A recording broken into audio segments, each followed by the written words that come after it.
रत्नभंडार खोलिबा नै सरकारଙ୍କର निष्पत्ति ପରେ ଆସିଲା एसओपी। आसंताकाली रत्नभंडार खोलिबा नै धार्य होइछि दिन। आसंताकाली खोलिबारे रत्नभंडार एनै सरकार एसओपी जारी करछन्ती। एसओपी जारी हेबा परे केमिति रत्नभंडार खोला जिवो, रत्नभंडार भितरकू पसिबाकू केउमानकू अनुमति मिलिबो ताहा स्पष्ट हेबो। 14 तारिख रे रत्नभंडार खोलिबा नै 14 तारिख को समय धार्य करा जायतिला। एबे केवल सरकारଙ୍କର अनुमति को अपेक्षा करा जायछि बोली जांच कमिटी अध्यक्ष कहिथिले। कमिटी सूचना मुताबक 14 तारिख रे रत्नभंडार खोलिबा पूर्व प्रथम एक बैठक अनुष्ठित हेबो। एहा परे कमिटी सदस्य माने रत्नभंडार भितर को प्रवेश करिवे।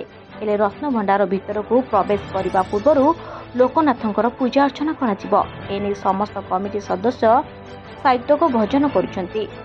एहासह रोचक कथा हेउछि कि रत्नभंडार भितरे साप थिबा कथा कुआ जाउतबा बेले एथिरु रक्षा पाइबा पई स्नेक हेल्पलाइन को प्रस्तुत करा जायछि।